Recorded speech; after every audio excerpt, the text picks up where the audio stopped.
नमस्कार, बहुत बहुत स्वागत है आप सभी का। आप देख रहे हैं सुबह 9 बजे। मैं हूं आपके साथ प्रीति। आइए शुरुआत करते हैं हेडलाइंस के साथ।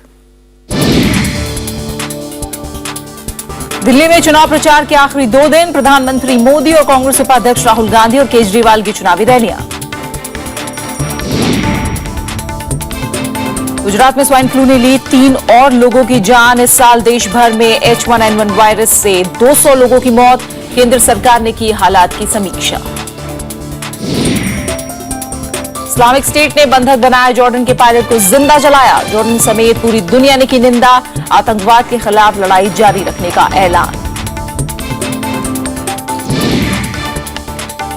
कश्मीर घाटी में भारी बर्फबारी से जम्मू श्रीनगर हाईवे बंद। हिमाचल और उत्तराखंड में ठंड से बढ़ी मुश्किलें, मैदानी इलाकों में बारिश। सेना के विजय कुमार ने लगाया 2 स्वर्ण पदक पर निशाना। 35वें राष्ट्रीय खेल के तीसरे दिन 16 स्वर्ण के साथ एससीबी पहले और हरियाणा दूसरे नंबर पर।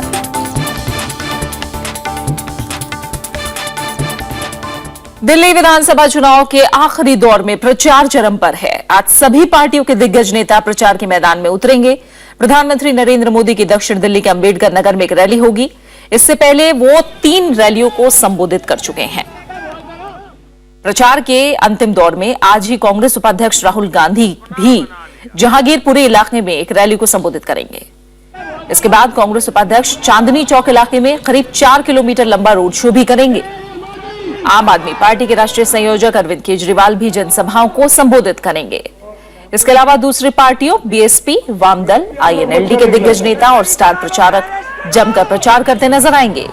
दिल्ली की 70 विधानसभा सीटों पर कल शाम प्रचार का शोर थम जाएगा। जाहिर है, ऐसे में अंतिम 2 दिनों में सभी पार्टियां प्रचार में पूरी ताकत झोंक रही हैं। प्रधानमंत्री नरेंद्र मोदी ने अध्यादेशों पर सरकार का बचाव किया है। रोहिणी के जापानी पार्क में मंगलवार को एक रैली में उन्होंने कहा कि अध्यादेशों का मकसद आम आदमी को फायदा पहुंचाना है। प्रधानमंत्री ने दिल्ली को बिजली के मामले में आत्मनिर्भर बनाने का वादा भी किया। दिल्ली में मतदान के लिए सिर्फ 3 दिन बाकी हैं और राष्ट्रीय राजधानी में सत्ता के लिए कांटे की टक्कर के बीच प्रधानमंत्री नरेंद्र मोदी ने न केवल अपनी 8 महीने पुरानी सरकार की उपलब्धियां गिनाई और नए वादे किए, बल्कि दोनों विपक्षी दलों कांग्रेस और आम आदमी पार्टी की भी जमकर आलोचना की। भारत माता की नारों के बीच प्रधानमंत्री नरेंद्र मोदी ने मंगलवार को दिल्ली में तीसरी रैली की। सबसे पहले उन्होंने महंगाई पर विपक्ष के आरोपों का जवाब दिया। 1 साल पहले 1240 रुपये में सिलेंडर बिकता था, आज 605 रुपये में मिलता है। चंदा विवाद पर भी प्रधानमंत्री आम आदमी पार्टी पर निशाना साधने से नहीं चूके। जो लोग स्विस बैंक में किसका अकाउंट है उसके अकाउंट नंबर जेब में लेकर के घूमते थे, उन्हें यह मालूम नहीं कि उनके अकाउंट में किसके पैसे आते हैं। बोले हमें मालूम नहीं। प्रधानमंत्री ने अध्यादेशों पर हो रही आलोचनाओं का भी सिलसिलेवार जवाब दिया। उन्होंने कहा कि भूमि अधिग्रहण कानून में अध्यादेश के जरिए किए गए संशोधन से गांव का विकास होगा। मैं मेरे गांव के किसान भाइयों को कहना चाहता हूं, आपकी भलाई के लिए जितना होगा उसी काम के लिए जमीन का उपयोग होने वाला है, किसी धनपतियों के लिए जमीन का उपयोग होने वाला नहीं है। प्रधानमंत्री ने वादा किया कि बीजेपी की सरकार बनने पर दिल्ली को बिजली और पानी की समस्या से निजात दिलाई जाएगी। प्रधानमंत्री बुधवार को भी एक रैली करेंगे। विशाल Dahiya, Rajya Sabha TV.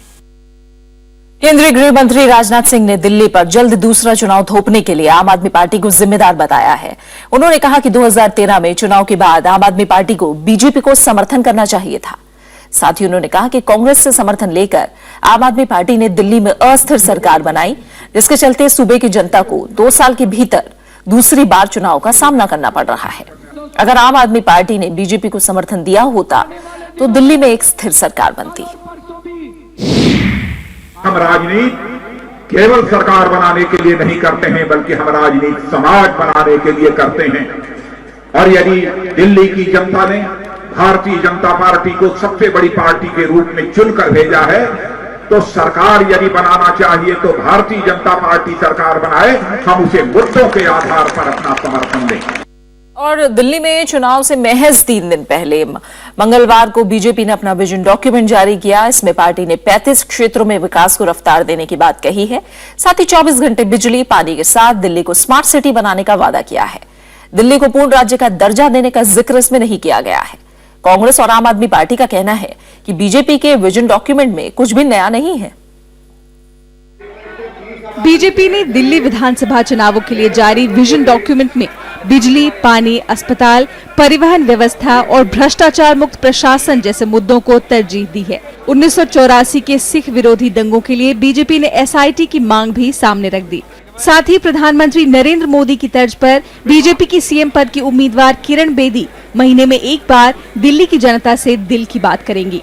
Delhi is state and centre, because centre के बिना दिल्ली स्टेट इज अधूरा। We have to work together. Modi ji के विकास, मोदी जी की एक्सपर्टीज, उनकी सारी कैबिनेट और उनकी गवर्नमेंट के expertise, so efficient deployment of all available resources both state and centre.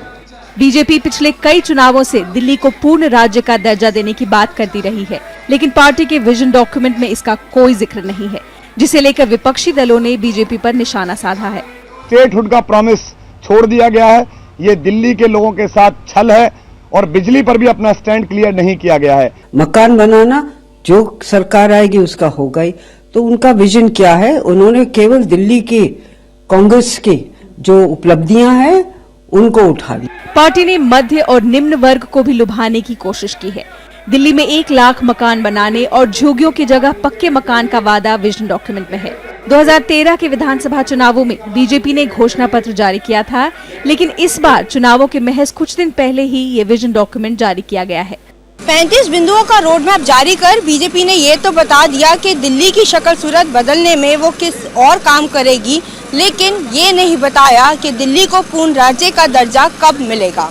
और ऐसा कर बीजेपी ने विपक्ष को अपने ऊपर हमला बोलने का एक नया विजन भी दे दिया। कैमरा पर्सन प्रेम के साथ अनु दीवान, राज्यसभा टीवी, दिल्ली।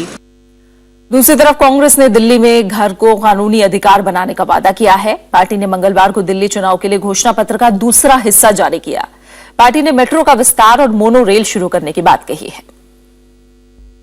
दिल्ली चुनाव के लिए घोषणा पत्र का दूसरा हिस्सा जारी करते वक्त पार्टी के तमाम बड़े नेता मौजूद थे। पार्टी ने परिवहन सुविधाओं के विकास की बात करते हुए दिल्ली को लाल बत्ती मुक्त बनाने की दिशा में काम करने की बात कही।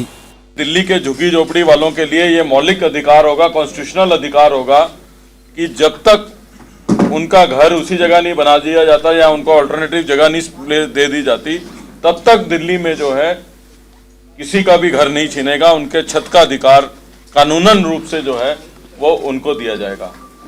कांग्रेस के दूसरे वादों में ऑटो और टैक्सी के लिए नए स्टैंड, शहरों को भिखारी मुक्त बनाने और युवाओं को रोजगार देने का वायदा भी किया गया है। पार्टी ने ड्यूटी पर शहीद होने वाले पुलिस वालों के परिजनों को 1 करोड़ का मुआवजा देने की बात भी कही। दिल्ली को डिसेबल फ्रेंडली सिटी बनाने का वायदा भी इसमें शामिल है।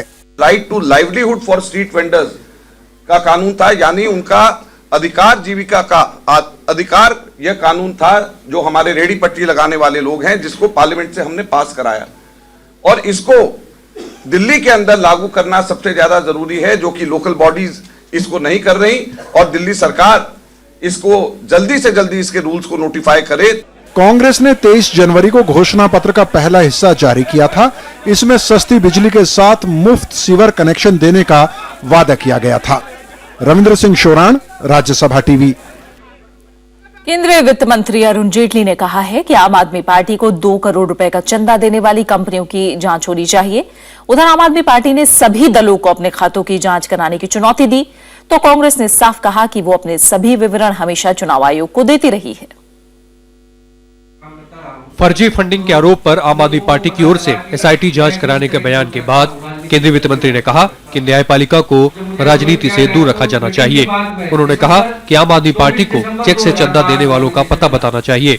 काले धन को सफेद करना या हवाला के माध्यम से पैसा लाना और फिर इन कंपनीज के माध्यम से उसको व्हाइट की एंट्री दिखला देना, अपना ही पैसा घुमाकर, जिसको राउंड ट्रिपिंग कहते हैं, लोग करते हैं। शायद ये उस प्रकार का कोई मामला है। उधर आम आदमी पार्टी ने मंगलवार को सुप्रीम कोर्ट के मुख्य न्यायाधीश को चिट्ठी लिखी और चंदे के मामले की एसआईटी से जांच की मांग की। पार्टी ने इस बारे में बीजेपी और कांग्रेस पार्टी के राष्ट्रीय अध्यक्षों को भी चिट्ठी लिखी है। कांग्रेस, बीजेपी और आम आदमी पार्टी इनके पिछले 5 वर्षों के हिसाब किताब की जांच एक एसआईटी के थ्रू कराएं और जिसकी भी हिसाब किताब में गड़बड़ी पाई जाए उसकी पार्टी की मान्यता रद्द की जाए और उसके पदाधिकारियों को यथोचित सजा जो माननीय न्यायालय देना चाहता हो वो दे। कांग्रेस ने चंदे के ब्यौरे के सवाल पर कहा कि वो हमेशा अपने सारे ब्यौरे चुनाव आयोग को सौंपती रही है। कानून के अंतर्गत ही हमारी फंडिंग होती है और हम उसके रिटर्न इलेक्शन कमीशन को बराबर भेजते, चाहे वो लोकसभा के इलेक्शन रहे हो चाहे विधानसभा के इलेक्शन रहे हो। ये गंभीर बात है। जेटली जी की अपनी पार्टी में क्या आ रहा है, लोकसभा में कहां से आया था ये पैसा, ये सवाल तो होना चाहिए। इस बीच आवाम नाम के एनजीओ ने आम आदमी पार्टी पर फर्जी फंडिंग हासिल करने से जुड़े सबूत मंगलवार को प्रेस कॉन्फ्रेंस करके फिर पेश किए। एक दिन पहले आवाम ने आम आदमी पार्टी पर फर्जी कंपनियों के जरिए 2 करोड़ रुपए चंदा लेने का आरोप लगाया था। Bureau report, Rajya Sabha TV. आम आदमी पार्टी ने दिल्ली विधानसभा चुनाव के दौरान ईवीएम मशीनों में गड़बड़ी होने की आशंका जताई है। कांग्रेस ने आम आदमी पार्टी की शिकायत पर जांच की मांग की है, जबकि बीजेपी ने कहा है कि आम आदमी पार्टी अपनी संभावित हार का बहाना तलाश रही है। आम आदमी पार्टी के नेता अरविंद केजरीवाल ने ट्वीट करके आरोप लगाया कि दिल्ली कैंट विधानसभा क्षेत्र में ईवीएम मशीनों की जांच के दौरान मशीन से छेड़छाड़ की बात सामने आई है। इसकी शिकायत चुनाव आयोग से की गई है। इलेक्शन कमीशन में जो 31 और 1 तारीख को जो मशीनें जो चेक की हैं, उन मशीनों के अंदर कोई भी बटन दबाए तो बीजेपी को वोट जा रहा है। जो भी वोट लाइट जलती है वो 1 नंबर पे निशान पे जल रही है, जिसमें से 4 मशीनें तो हमने वहां पे पकड़ी। कांग्रेस ने भी आम आदमी पार्टी के सुर में सुर मिलाते हुए जांच की मांग तो की, लेकिन साथ में जोड़ा कि केजरीवाल के आरोप गलत हों तो उन पर कार्रवाई होनी चाहिए। बीजेपी ने कहा कि आप पार्टी अपनी हार स्वीकार कर चुकी है।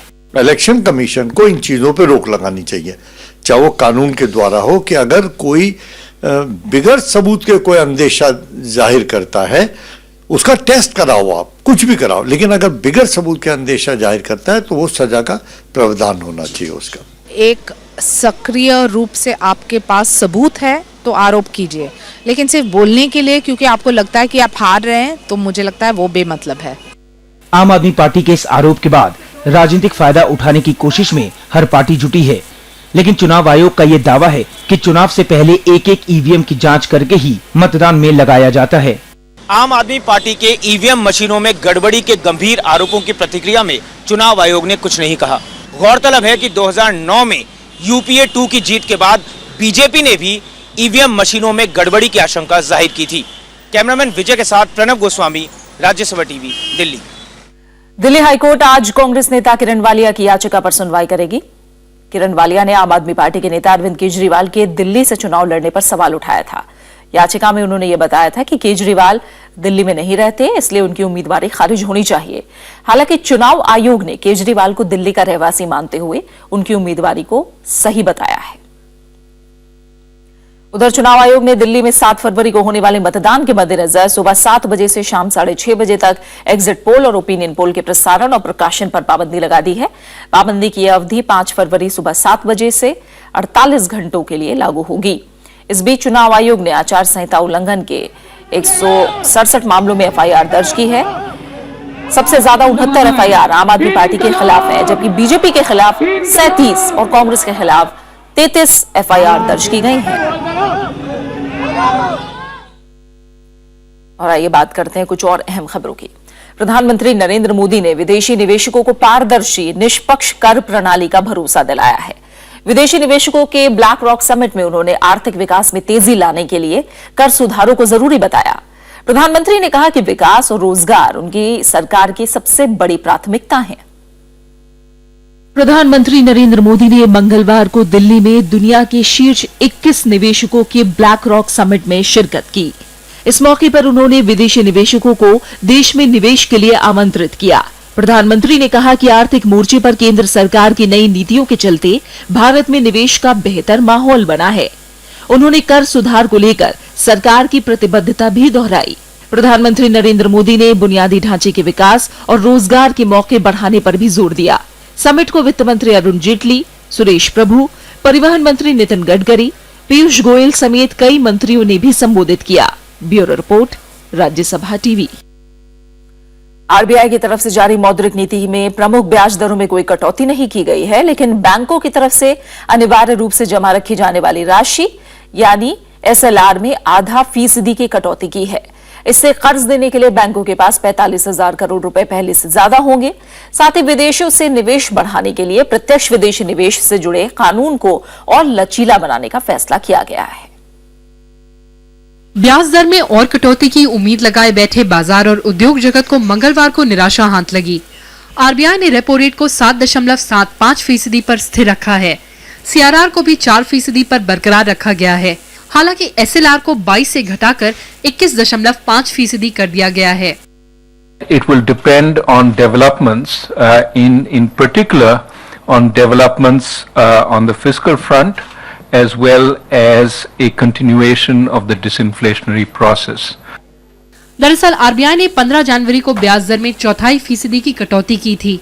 इसीलिए जानकार रिजर्व बैंक की नई मौद्रिक नीति में किसी बड़े फैसले की उम्मीद नहीं कर रहे थे, लेकिन उपभोक्ता से लेकर उद्योग जगत इस फैसले से निराश हैं, क्योंकि महंगाई घटने के बाद उसे सस्ते कर्ज की उम्मीद थी। जनवरी 15 के बाद ऐसा कुछ नहीं हुआ है कि फिर तुरंत और एक रेट कट करना जरूरी हो गया था। As an industry voice, we have been asking for a reduction in the interest rate. Hopefully, at some point of time, we will have a more substantial interest rate cut. Reserve bank ने बिना अनुमति के विदेशों में निवेश या खर्च किए जाने वाली राशि की सीमा बढ़ा दी है। अब कोई नागरिक विदेश में निवेश के अलावा गिफ्ट खरीदने के लिए 1.5 करोड़ रुपए तक खर्च कर सकता है। कृति मिश्रा, राज्यसभा टीवी। देश में स्वाइन फ्लू का कहर बढ़ता जा रहा है। गुजरात में मंगलवार को 3 और लोगों की इस बीमारी से मौत हो गई। इस साल अब तक गुजरात में स्वाइन फ्लू ने 45 लोगों की जान ले ली है। वहीं ओडिशा के बाद अब गोवा में भी स्वाइन फ्लू से मौत का पहला मामला सामने आया है। इस तरह करीब 10 राज्यों में फैल चुके इस वायरस से महीने भर के अंदर 200 लोगों की मौत हो चुकी है। वहीं केंद्रीय स्वास्थ्य मंत्रालय ने हालात की समीक्षा की है और बीमारी से पीड़ित राज्यों को मदद का भरोसा दिलाया है। राजस्थान के कई जिलों में स्वाइन फ्लू का प्रकोप अचानक तेज हो गया है। प्रदेश में एक महीने के अंदर 205 मामले सामने आए, जिनमें 52 की मौत हुई। वहीं हरियाणा में 8 लोग स्वाइन फ्लू की वजह से दम तोड़ चुके हैं। पूर्व मुख्यमंत्री अशोक गहलोत के बाद राजस्थान के गृह मंत्री भी स्वाइन फ्लू के प्रकोप का शिकार हुए हैं। मध्य प्रदेश में भी स्वाइन फ्लू तेजी से फैल रहा है। 1 जनवरी से 1 फरवरी के बीच यहां 17 लोगों को जान गंवानी पड़ी है और महाराष्ट्र में 73 मामलों में से 22 लोगों की मौत हो गई। तेलंगाना में स्वाइन फ्लू के सबसे ज्यादा 629 लोग शिकार हुए, जिनमें 34 की जान चली गई। वहीं तमिलनाडु में H1N1 वायरस से अब तक 7 लोगों की मौत हुई है। राजधानी दिल्ली में 49 नए मामले सामने आने के बाद स्वाइन फ्लू के कुल मामलों का आंकड़ा 488 तक पहुंच गया है। यहां 5 लोगों की स्वाइन फ्लू से मौत हो चुकी है। देश भर में स्वाइन फ्लू से 2012 में 405 तो 2013 में 699 लोगों को जान गंवानी पड़ी थी। इस तरह पिछले कुछ साल से ये फ्लू जानलेवा साबित हो रहा है। हालांकि केंद्रीय स्वास्थ्य मंत्रालय का दावा है कि वो पीड़ित राज्यों के लगातार संपर्क में है और हालात की निगरानी की जा रही है। Bureau report, Rajya Sabha TV. National dairy research institute Karnal में मंगलवार को 12वीं कृषि विज्ञान कांग्रेस शुरू हो गई। इसमें कृषि क्षेत्र से जुड़ी चुनौतियों और नई तकनीक को लेकर चर्चा की गई। इस बार कृषि विज्ञान कांग्रेस में छोटे किसानों के लिए स्थायी आजीविका सुरक्षा अहम मुद्दा है। हरियाणा के करनाल में 12वीं कृषि विज्ञान कांग्रेस के उद्घाटन के मौके पर बढ़ती जनसंख्या को खाद्य सुरक्षा मुहैया कराने को लेकर बात हुई। हरियाणा के राज्यपाल कप्तान सिंह ने कहा कि लोगों को उचित तरीके से खाद्यान्न मुहैया कराने की जरूरत है। लेकिन इस अवसर पर मैं एक बात और कहना चाहता हूं कि प्रत्येक व्यक्ति की हमने फूड सिक्योरिटी तो ले ली, लेकिन फूड सिक्योरिटी के लिए जितना फूड चाहिए वो हमेशा देश के अंदर पैदा होते रहे। इसके लिए जो बहुत सारी चुनौतियां हैं। इस मौके पर जाने माने वैज्ञानिक संजय राजाराम ने खाद्यान्न उत्पादन की समस्याओं को लेकर चिंता जताई। But I do believe that this Indian science, agricultural science and technology, if well mounted, integrated way, we can have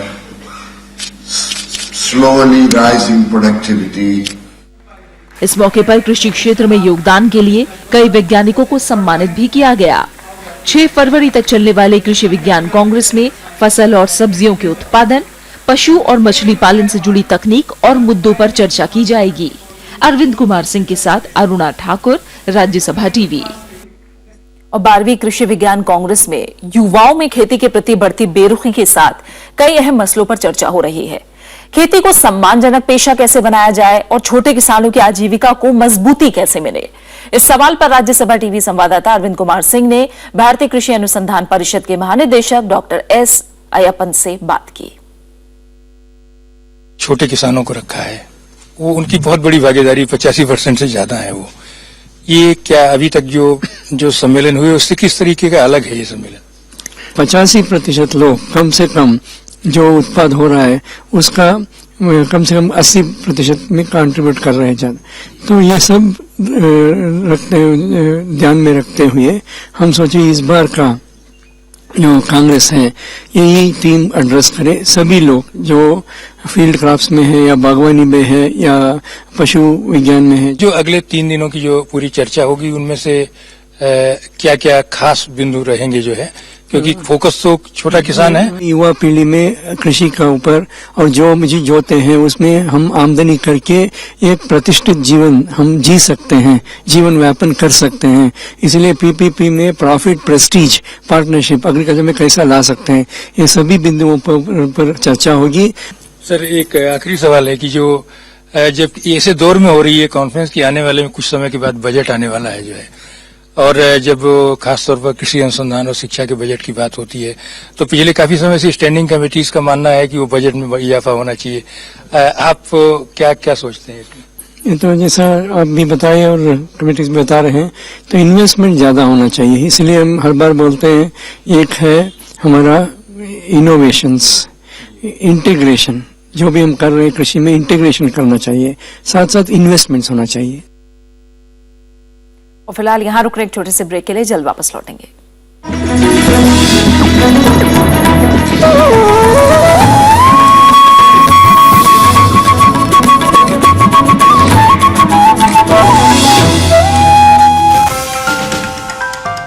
In the Maths Factor, we travel through time and space and see how maths has evolved and how it is a part of the world around us. Join us on Rajya Sabha Television. Watch the Maths Factor every Sunday at 8 a.m.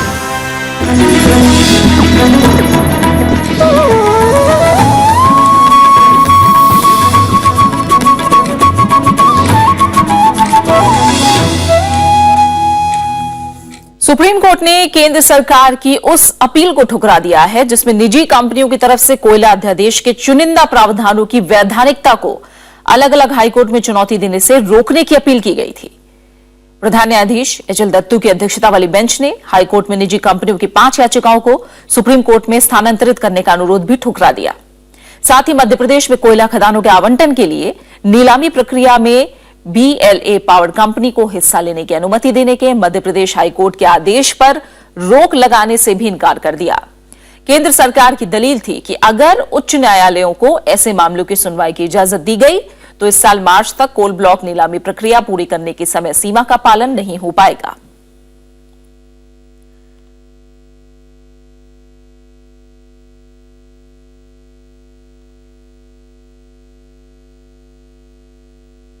बात करते हैं मौसम की। पहाड़ी इलाकों में हो रही बर्फबारी अब लोगों के लिए आफत बन गई है।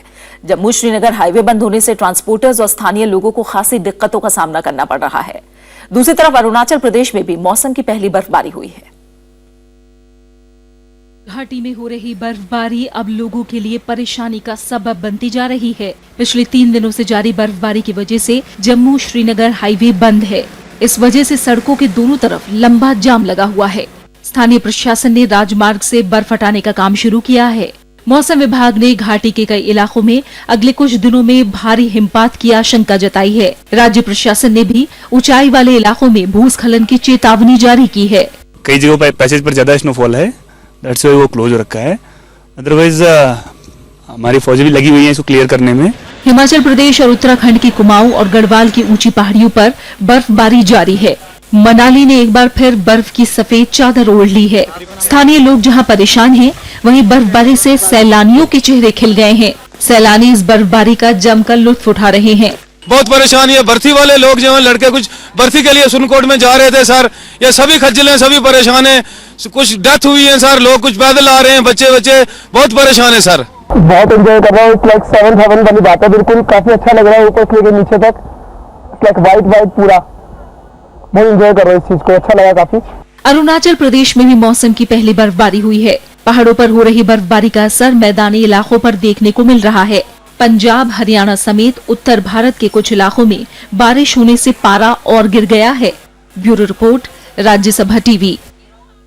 वहीं अमेरिका और चीन भी इस समय भारी बर्फबारी का सामना कर रहे हैं। अमेरिका के कई शहर बर्फ की मोटी चादर में ढक चुके हैं। कहीं कहीं 5 फुट ऊंची बर्फ जमी हुई है। पार्किंग में खड़ी गाड़ियों पर बर्फ जम जाने से ये गाड़ियां निकल नहीं पा रही हैं। वहीं चीन में भी सड़क से लेकर पेड़ तक बर्फ के आगोश में है। हन्नान प्रांत में सबसे ज्यादा बर्फबारी हुई है, जिससे बिजली गुल हो गई है और फसलों को भी काफी नुकसान पहुंचा है।